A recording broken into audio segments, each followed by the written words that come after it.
नमस्कार। तो आज हम शुरू करते हैं गवर्नमेंट बजट।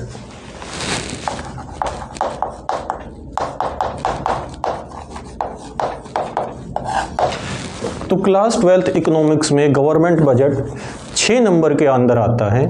इसके अंदर से 2 या 3 क्वेश्चन पूछे जाते हैं। कई बार 4 नंबर का भी क्वेश्चन आता है, कई बार डायरेक्ट 6 नंबर का भी क्वेश्चन पूछ लिया जाता है। तो इस चैप्टर के अंदर हम मोटे मोटे 3-4 चीज़ें पढ़ेंगे। जैसे सबसे पहले ये होता ही क्या है,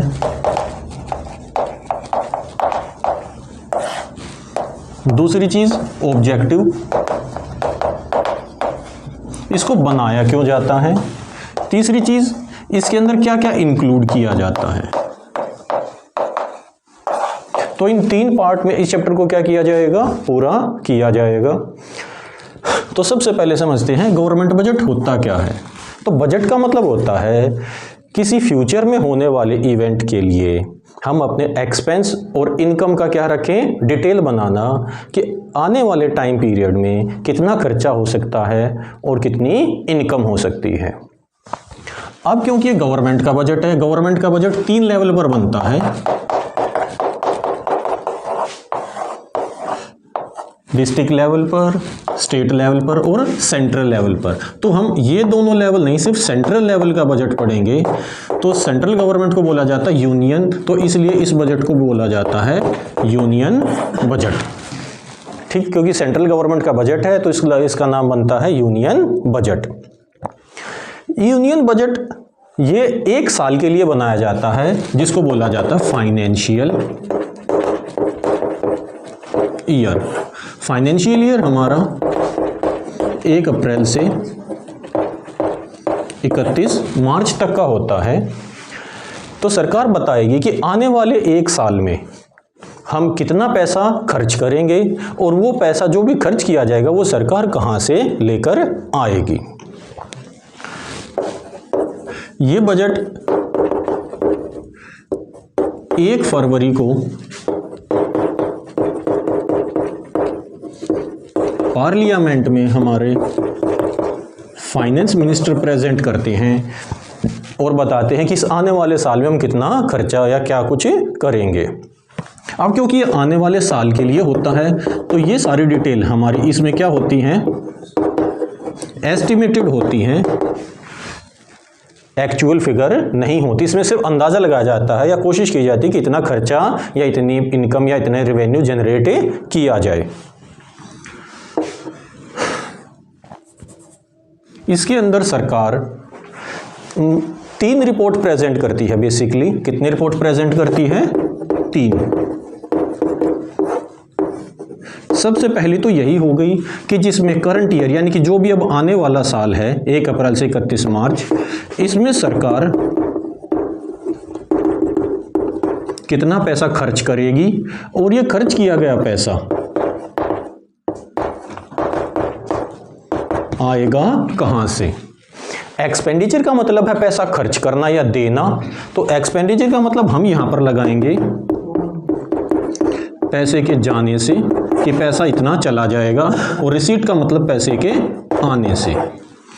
एक्सपेंडिचर का मतलब एक्चुअल में खर्च और रिसीट का मतलब एक्चुअल में इनकम नहीं होता। ये सिर्फ पैसे के जाने को और ये पैसे के आने को नोट करती हैं।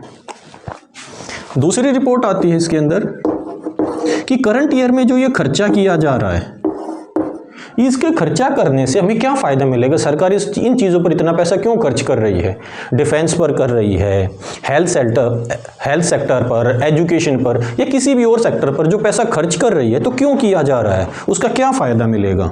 तो इसका फ्यूचर में क्या बेनिफिट्स होंगे वो बताया जाता है। और तीसरी चीज़, जो प्रीवियस ईयर था, पिछला साल था, पिछले साल में जो बजट बनाया गया था उसमें भी हमने कुछ ऐसी एस्टिमेटेड वैल्यू दी होंगी और अब वो साल लगभग पूरा हो चुका है, तो उसकी अब हमारे पास एक्चुअल फिगर भी आ गई हैं। तो लगभग पिछले साल इतना हमने सोचा था और इतना एक्चुअल में हो गया। तो उसके बीच में जो भी डिफरेंसेस आए तो वो क्यों आए, तो अगर कुछ डिफरेंस आया है तो वो इसके अंदर बताया जाता है। कुछ समझ में आया? तो एक बार मैं दोबारा से बताता हूँ। तो हम यूनियन गवर्नमेंट का बजट बनाते हैं जिसमें सरकार पूरे 1 साल के लिए बजट बनाती है। 1 साल के लिए सरकार बता दे कि आने वाले साल में सरकार कितना पैसा खर्च करेगी और वो पैसा कहाँ से लेकर आएगी। इसके अंदर 3 रिपोर्ट, इस साल कितना खर्च होगा और पैसा आएगा, उसका भविष्य में क्या फ़र्क पड़ेगा, और पिछले साल का जो बजट बना था वो जितना सोचा था और जितना हो गया उसके बीच के डिफरेंस को क्लैरिफिकेशन देती है कि ऐसा क्यों हुआ। ठीक है जी। दूसरी चीज़, ये बजट 1 फरवरी को हमारा फाइनेंस मिनिस्टर पार्लियामेंट में प्रेजेंट करता है कि ये बताता है कि ये सारी डिटेल कैसे कैसे हैं। समझ में आ गया जी सबको?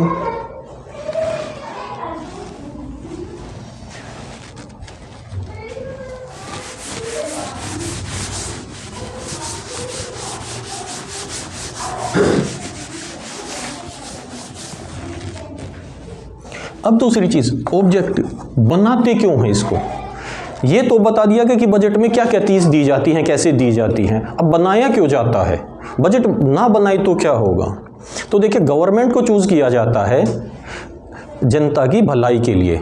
जनता ने गवर्नमेंट को चूज किया था कि वो जनता, सरकार क्या करे, हम सब अपने भले के बारे में इतना अच्छा नहीं सोच पाते, इतना सब कुछ नहीं कर पाते, इसलिए सरकार को क्या किया जाता है, चुना जाता है। डेमोक्रेसी है। तो जब सरकार को चुना जाता है तो सारी जनता किसी न किसी तौर पर पैसा इकट्ठा करके किसको देती है, सरकार को देती है कि भाई हम सब का पैसा आप लीजिए और इसको क्या करिए, पूरे देश के डेवलपमेंट के ऊपर लग। तो ऑब्जेक्टिव गवर्नमेंट जो बजट बनाती है इसके कई ऑब्जेक्टिव होते हैं, जैसे कि अभी जिक्र किया था कि सरकार के पास जनता की भलाई करनी है, वेलफेयर करना है, तो जनता ने सरकार को क्या दिया, पैसा दिया अलग अलग तरीके से। अब सरकार कई तरीके से पैसा कलेक्ट करती है, वो पैसा कलेक्ट करके किसके ऊपर खर्च करना चाहती है, जनता के ऊपर, जनता की भलाई के लिए। तो उन चीज़ों को कुछ पॉइंट्स में समझते हैं। तो सबसे पहला है रीएलोकेशन ऑफ रिसोर्सेज। अब देश के अंदर बहुत सारी चीज़ों को प्रोडक्शन की ज़रूरत पड़ती है, तो प्रोडक्शन करने के लिए देश में 2 पावर हैं, एक गवर्नमेंट और एक प्राइवेट सेक्टर। जो प्राइवेट सेक्टर है वो सिर्फ अपने प्रॉफिट के लिए काम करता है, लेकिन गवर्नमेंट काम करती है सबके लिए। जैसे मान लिया गया रास्ता बनाना, अगर प्राइवेट सेक्टर को दे दिया जाए तो जो आदमी ज़्यादा पैसा देगा उनको ज़्यादा प्रोवाइड करेंगे, जो कम देगा उनको कम। जैसे हमारे नेशनल हाईवेज बनते हैं तो गवर्नमेंट ये प्राइवेट सेक्टर से बनवाती है, तो इसका नुकसान क्या होता है, रास्ता तो अच्छा बन जाता है लेकिन वो पैसे वालों के लिए ज़्यादा बनता है। क्या लगा दिया जाता है उसके ऊपर, टोल लगा दिया जाता है कि आपको रोड क्रॉस करना है, गाड़ी से जाओगे तो आपको क्या देना पड़ेगा, हर बार पैसे देने पड़ेंगे उस रोड पर चलने के लिए। लेकिन जो नॉर्मल रोड गवर्नमेंट बनाती है उसके ऊपर कोई भी टोल नहीं लगाया जाता, पब्लिक आसानी से फ्रीली आ जा सकती है बिना किसी रोक टोक के। तो ऐसी चीज़ों पर डेवलपमेंट के लिए एजुकेशन सेक्टर पर, हेल्थ सेक्टर में गवर्नमेंट स्कूल्स हैं, हॉस्पिटल्स हैं, ऐसी चीज़ों में पैसा लगाने के लिए किसको पैसा दिया जाता है, गवर्नमेंट को। तो गवर्नमेंट ऐसी चीज़ों के लिए ही होती है ताकि उन चीज़ों को डेवलपमेंट कर सके जिसका डेवलपमेंट प्राइवेट सेक्टर सबके लिए नहीं करता, ताकि गवर्नमेंट क्या करे, अब सबका भला करे। ये होता है रीएलोकेशन ऑफ रिसोर्सेज। दूसरा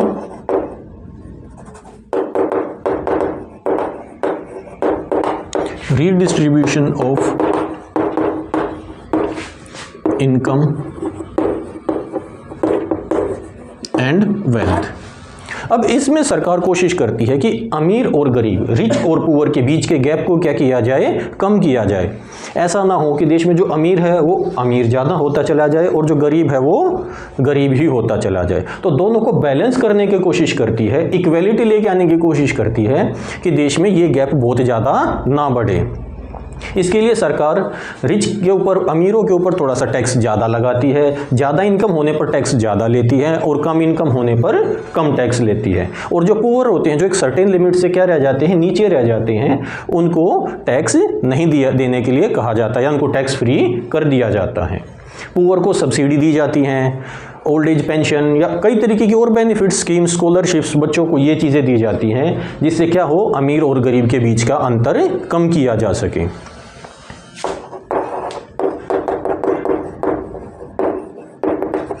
economic growth and stability. Economic growth and stability का मतलब है अब गवर्नमेंट चाहती है कि हमारा देश आगे भी बढ़े, तो उन सेक्टर्स का भी डेवलपमेंट करती है या उन इंडस्ट्रीज का डेवलपमेंट करती है ताकि देश की क्या हो, आगे ग्रोथ हो। इंफ्रास्ट्रक्चर तैयार करती है ताकि प्राइवेट सेक्टर भी और सभी क्या कर सकें, आगे डेवलप हो सकें। पब्लिक गुड्स जैसे पब्लिक कंपनीज, PSU बनाना ताकि सबके लिए जैसे काम आ सके। ट्रांसपोर्टेशन के लिए PSU public sector unit, ONGC, NTPC इनका डेवलपमेंट करना, ग्रोथ हो सके ताकि इनकी हेल्प से बाकी चीज़ें भी क्या कर सकें, ग्रोथ ही कर सकें।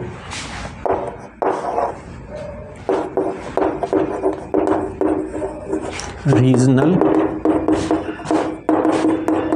डिस्पैरिटीज, जो रीजनल डिस्पैरिटीज हैं उसको, या जो क्षेत्र के हिसाब से, एरिया के हिसाब से अंतर आ गया, कोई किसी एरिया का डेवलपमेंट तो क्या हो गया, ज़्यादा हो गया और किसी एरिया का डेवलपमेंट क्या हो गया, कम। जैसे रिच और पुअर था वैसे ही एरिया का होता है, कोई स्टेट अमीर रह गया तो कोई स्टेट गरीब रह गया।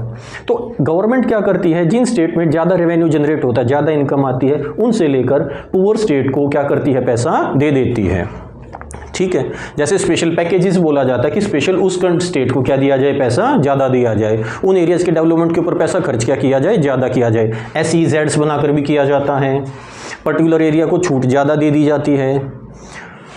इस तरीके से हम क्या करते हैं, गवर्नमेंट बजट बनाते हैं। तो ये मेन 3-4 पॉइंट है, क्योंकि अब हमारा मैक्सिमम क्वेश्चन लगभग इसमें ऑब्जेक्टिव का 3 से 4 नंबर में ही आ सकता है। तो 3-4 पॉइंट अगर हम लिख देते हैं तो वो बहुत हो जाता है। तो पॉइंट लिख दीजिए, इनको 2-2, 3-3 सेंटेंस में एक्सप्लेन और एक लगभग एग्जाम्पल लिख दीजिए, आपका 3 से 4 नंबर का क्वेश्चन कंप्लीट हो जाएगा। तो ये था हमारा गवर्नमेंट बजट बनाने का ऑब्जेक्टिव। ऐसे तो बहुत सारे हैं लेकिन कॉमन से यही ऑब्जेक्टिव हैं जिनके लिए गवर्नमेंट बजट बनाया जाता है। अब बारी आती है कंपोनेंट की।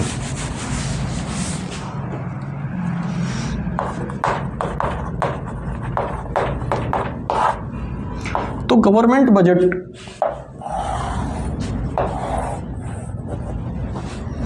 को हम 2 पार्ट्स में डिवाइड करते हैं। एक है एक्सपेंडिचर और एक है रिसीट्स। एक्सपेंडिचर का मतलब होता है पैसे का जाना, कि पैसा चला जाएगा, और रिसीट का मतलब होता है पैसे का आना। ये एक्चुअल में रिसीट और एक्सपेंडिचर नहीं होते। अब इसको 2 पार्ट में डिवाइड कर देते हैं। एक होता है revenue, revenue expenditure, revenue receipt. Revenue expenditure का मतलब होता है, या जो रिवेन्यू बजट होता है, हम पूरे बजट को 2 पार्ट में ऐसे भी डिवाइड कर सकते हैं, रिवेन्यू बजट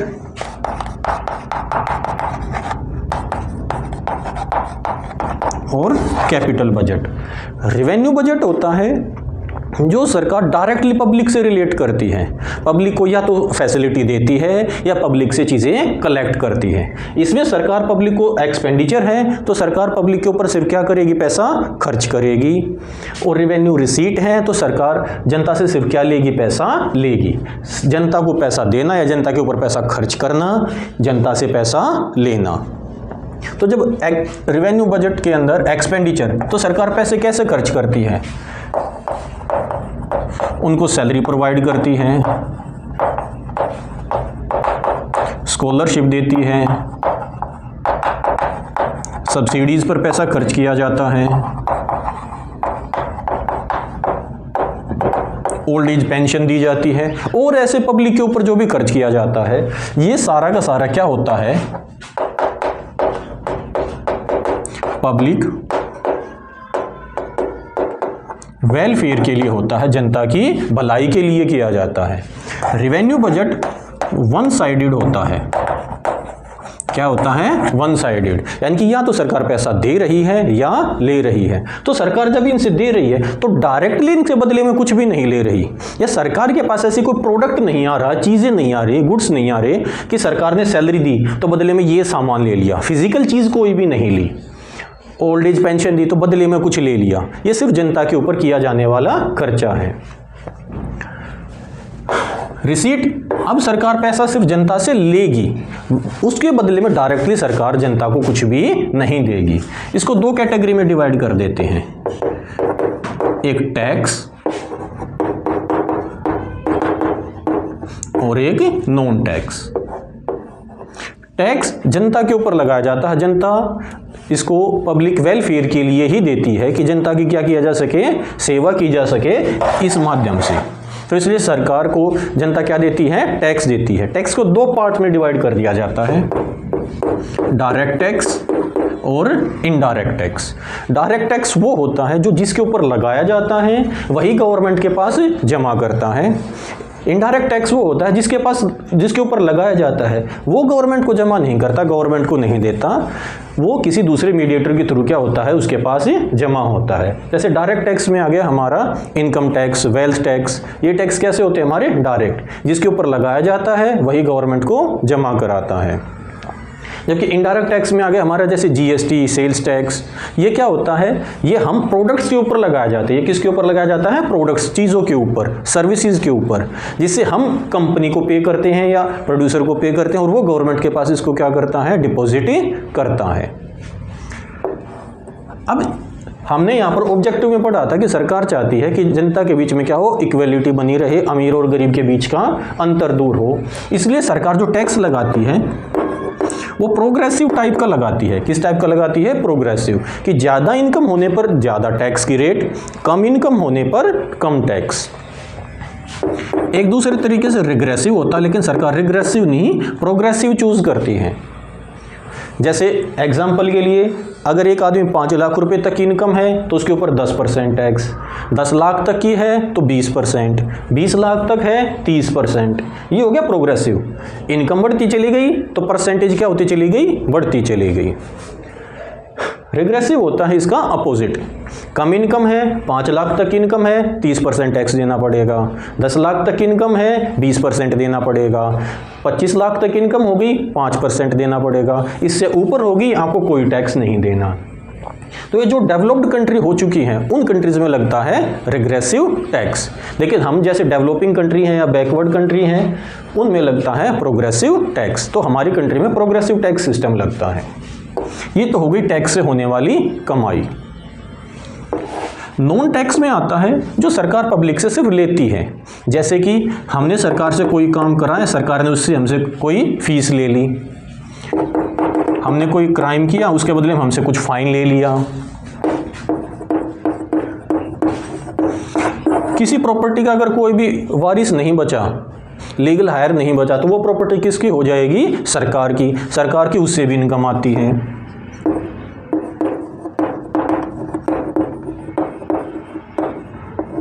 स्पेशल असेसमेंट, सरकार हमारे एरिया का कई बार डेवलपमेंट करती है अपने पैसे खर्च करके, लेकिन सरकार सारा का सारा पैसा अपने आप नहीं खर्च करती। जब हमारे एरिया का डेवलपमेंट किया जाता है, हमें उससे फ़ायदा मिलता है, तो उसके बदले में सरकार हमसे क्या लेती है, कुछ पैसा भी लेती है कि भाई हमने आपके एरिया का क्या किया, डेवलपमेंट किया, तो आपको डेवलपमेंट चार्ज देने पड़ेंगे। उन डेवलपमेंट चार्जेस को बोला जाता है स्पेशल असेसमेंट। अब सरकार कई बार पैसा इन्वेस्ट भी करती है अलग अलग जगह पर, जैसे आरबीआई के अंदर करती है या कहीं और जगह भी करती है। तो सरकार जो पैसा इन्वेस्ट करती है उस इन्वेस्टमेंट से भी सरकार की क्या होती है, इनकम होती है। कहीं पर कोई चीज़ इंटरेस्ट, ब्याज के ऊपर पैसा दे दिया, लोन दे दिया किसी को, उससे इंटरेस्ट आ गया, शेयर खरीद लिए किसी दूसरे के, उससे इनकम आ गई। अलग अलग तरीके से इन्वेस्ट करने से। या जो पीएसयू हैं,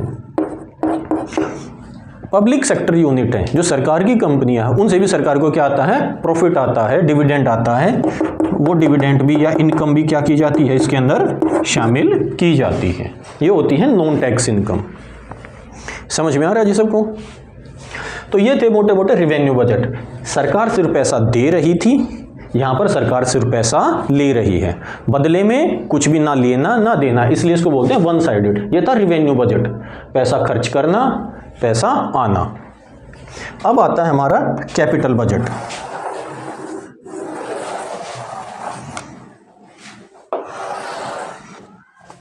ये है कैपिटल बजट। कैपिटल बजट लेन देन का होता है, सरकार एक हाथ लेती है तो एक हाथ देती है।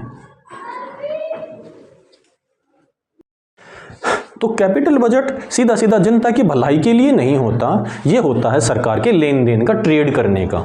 इसमें सरकार ट्रेड करती है, पब्लिक से चीज एक हाथ लेगी तो एक हाथ देती है, कुछ लेना और कुछ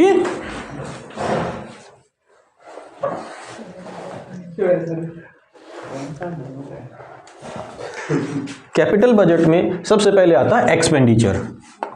तो कैपिटल एक्सपेंडिचर का मतलब होता है इसमें सरकार सिर्फ पैसा देगी तो बदले में बाद में कुछ लेगी, या तो सरकार बदले में आज ले लेगी, या उसके बदले में सरकार ने पहले कभी कुछ लिया होगा, या भविष्य में उसके बदले में कुछ लेगी। लेकिन करंट आज सरकार क्या करेगी, सिर्फ पैसा खर्च करेगी। इसको 3 पार्ट में डिवाइड किया जाता है, इन्वेस्टमेंट।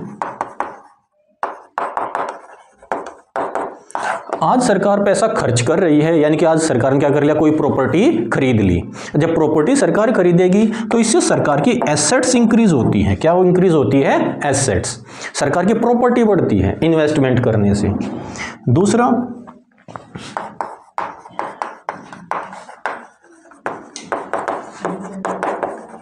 Repayment of loan. सरकार ने पहले कभी लोन लिया होगा, आज उस लोन को क्या कर रही है, चुका रही है। तो ये सरकार का खर्च नहीं, बस लिया गया पैसा वापस दिया जा रहा है, तो इसको बोला जाता है रीपेमेंट ऑफ लोन। इससे सरकार की लायबिलिटी क्या होती है, कम होती है। लायबिलिटी क्या हो जाती है, सरकार की कम हो जाती है। और तीसरा, लोन एंड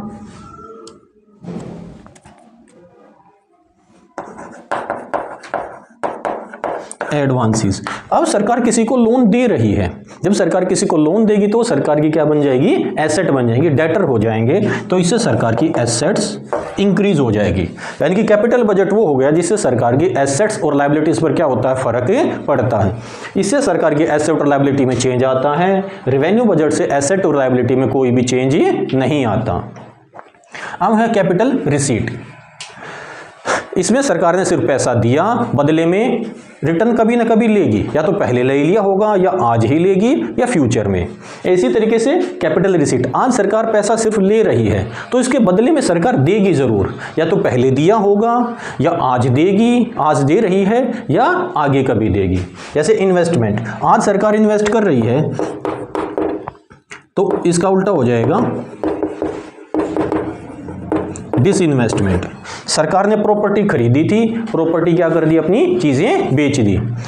सरकार की कोई कंपनी थी उसको बेच देना, या सरकार के अंडर में आने वाली जो एसेट्स हैं, लैंड हो गई या कोई चीज, उसको क्या कर देना, प्राइवेट सेक्टर को सौंप देना। प्राइवेटाइजेशन भी इसी को बोला जाता है, डिसइन्वेस्टमेंट। तो इससे सरकार की एसेट्स क्या हो जाती हैं, कम हो जाती हैं। दूसरा, सरकार ने पहले लोन क्या करी है, दे रही है, इस टाइम पर लोन की क्या कर लेगी, रिकवरी कर लेगी। लोन की क्या करेगी, रिकवरी ऑफ लोन। यानी कि सरकार ने जो पैसा उधार दिया था, आज वो सिर्फ पैसा वापस ले रही है। तो ये रिसीट का मतलब इनकम नहीं हुआ, पैसा सिर्फ आना हुआ। इससे सरकार की एसेट क्या होगी, रिकवरी ऑफ लोन। सरकार की एसेट क्या हो जाएगी, कम हो जाएगी। जो लोन देने से हमारी एसेट बन गई थी, डेटर बन गए, तो वो डेटर क्या हो गए, कम हो गए। और थर्ड है मोस्ट इंपॉर्टेंट, वो है बोरोइंग्स।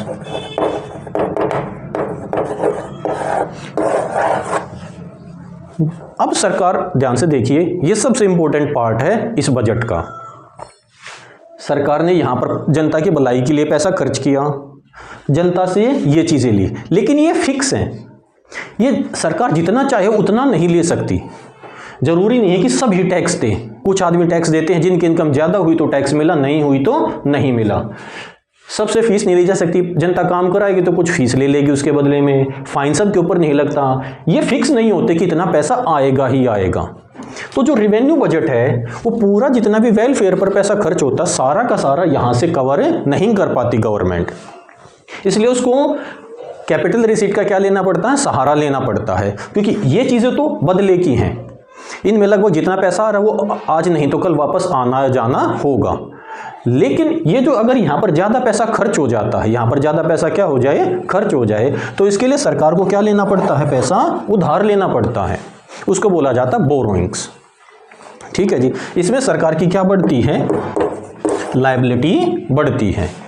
अब इसी से हमारा तीसरा कंपोनेंट शुरू होता है, जो कि क्या है, बैलेंस्ड बजट। बैलेंस्ड बजट का मतलब होता है जब सरकार का एक्सपेंडिचर, ये साइड और ये रिसीट दोनों क्या हो जाएं, इक्वल हो जाएं।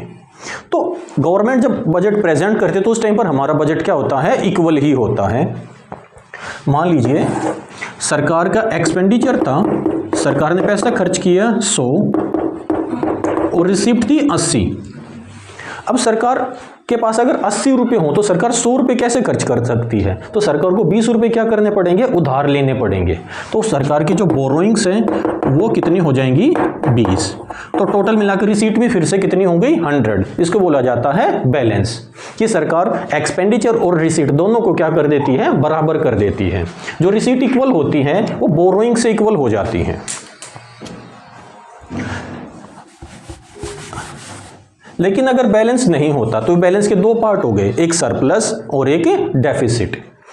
सरप्लस बजट का मतलब है सरकार के पास पैसा ज्यादा आ गया, एक्सपेंडिचर सरकार ने जनता के ऊपर पैसा खर्च क्या किया, कम किया। और डेफिसिट का मतलब होता है खर्च ज्यादा हो गया, पैसा रिसीट सरकार के पास क्या आया, कम आया। पैसा चला ज्यादा गया, कम आया, तो उसको बराबर करने के लिए सरकार क्या ले लेती है, उधार ले लेती है। तो अगला पोर्शन हम पढ़ेंगे डेफिसिट। तो सबसे पहले रिवेन्यू डेफिसिट। अगर रिवेन्यू एक्सपेंडिचर ये पैसा ज्यादा हो जाए,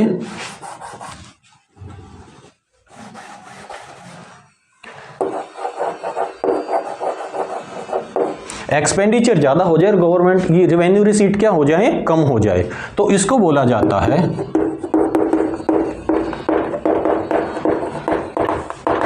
रिवेन्यू डेफिसिट। मतलब सरकार ने जनता के ऊपर खर्च ज्यादा कर दिया लेकिन जनता से रिकवरी क्या की, उन चीजों की या बाकी अदर फॉर्म में रिकवरी क्या की, पैसा क्या लिया, कम लिया। इससे जनता के सरकार के बजट के ऊपर गलत असर पड़ता है। सरकार को फिर इसके लिए क्या लेना पड़ता है, उधार ज्यादा लेना पड़ता है।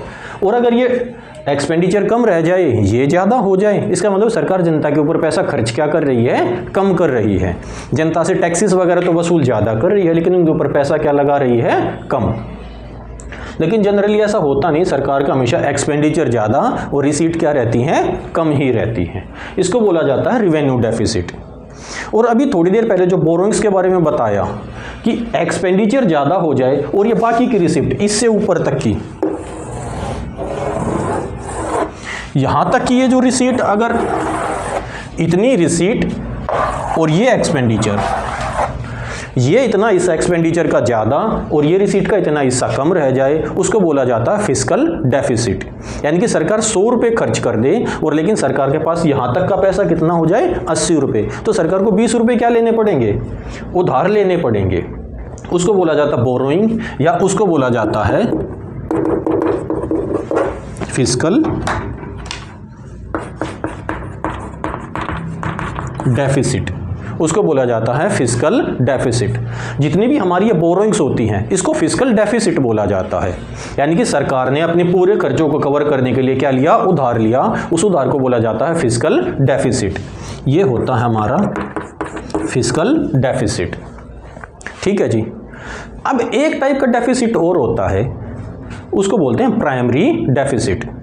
अब प्राइमरी डेफिसिट क्या है, सरकार ने पैसा उधार लिया, तो जब सरकार ने पैसा उधार लिया तो उधार फ्री में तो मिलता नहीं, इसकी भी एक कॉस्ट होती है, उस कॉस्ट का नाम होता है इंटरेस्ट। तो सरकार को इस उधार लिए गए पैसे पर क्या देना पड़ता है, इंटरेस्ट देना पड़ता है। अब वो जो इंटरेस्ट पे करना पड़ता है उसके लिए भी सरकार को पैसा चाहिए होगा, क्योंकि बाकी पैसा तो यहाँ पर खर्च हो ही गया। तो सरकार जितना भी पैसा उधार ले रही है या जो भी पैसा उधार ले रही है उसको दो पार्ट में डिवाइड कर देते हैं। एक तो करंट ईयर के खर्चों को पूरा करने के लिए सरकार ने उधार ले लिया, और एक ले लिया इंटरेस्ट पेमेंट के लिए। भाई मान लिया जैसे सरकार ने 20 रुपये उधार ले लिए, अब 20 रुपये में से उसको 5 रुपये तो जो पहले का उधार ले रखा था उसके ऊपर इंटरेस्ट ही चुकाना था। 5 रुपये तो किस चीज़ के थे, इंटरेस्ट पेमेंट के ही नाम के थे।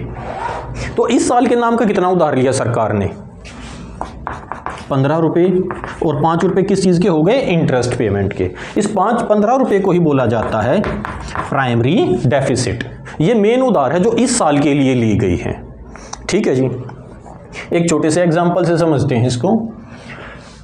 मान लिया गया सरकार के पास टोटल फिस्कल डेफिसिट है 100, अच्छा जी, इंटरेस्ट पेमेंट है 80, सरकार को इंटरेस्ट देना है 80 रुपये और फिस्कल डेफिसिट कितना है 100, तो प्राइमरी डेफिसिट कितना हो जाएगा? प्राइमरी डेफिसिट हो जाएगा 20 रुपये। यानी कि इस साल सरकार ने जो 100 रुपये उधार लिए हैं उसमें से 80 रुपये का तो वो क्या दे दिया, सिर्फ ब्याज ही चुकाया है, जो दूसरे देशों से लिया गया था, किसी और से लिया था, सिर्फ उसमें से 20 रुपये ही देश के ऊपर क्या हुए, ज़्यादा खर्च हुए। एक और एग्जाम्पल मान लिया अब इंटरेस्ट पेमेंट है 100 रुपये या प्राइमरी डेफिसिट इतना और इंटरेस्ट पेमेंट 100 हो गया, तो ये कितना आ गया प्राइमरी डेफिसिट? 0। यानी कि सरकार क्या कर रही है, जनता के ऊपर खर्च नहीं हो रहा, वो पैसा सिर्फ किसके लिए चुका रहे हैं हम? इंटरेस्ट पेमेंट के लिए चुका रहे हैं। तो प्राइमरी डेफिसिट जितना कम हो उतना बेहतर होता है। उतने बेहतर होने का मतलब है अब सरकार सिर्फ अपने जो पुराना कर्ज था उसको खत्म करने पे लगी हुई, उसका सिर्फ इंटरेस्ट पे कर रही है, जनता के ऊपर उस चीज़ का पैसा या देश के ऊपर बजट पर उसका पैसा खर्च क्या हो रहा है, कम हो रहा है। तो प्राइमरी डेफिसिट का कम होना अच्छा होता है। समझ में आ गया जी? फिस्कल डेफिसिट टोटल सरकार ने जो पैसा उधार लिया, वो सरकार जो पैसा उधार लेती है उसको दो पार्ट में डिवाइड करते हैं। एक सिर्फ पहले की जो उधार ली गई उसके ऊपर इंटरेस्ट चुकाने के लिए सरकार ने पैसा उधार ले लिया, एक इस साल के खर्चों को पूरा करने के लिए जो उधार ले लिया। सिर्फ जो इस साल के खर्चे के लिए उधार लिया जाता है उसको बोला जाता है प्राइमरी डेफिसिट, और जो ये दूसरा बच गया इंटरेस्ट पेमेंट, इन दोनों को जोड़ दे तो आ जाता है फिस्कल डेफिसिट। तो समझ में आ गया? उम्मीद करता हूँ ये चैप्टर आपको अच्छे से समझ में आ गया होगा। चलिए जी, ख़त्म करते हैं क्लास।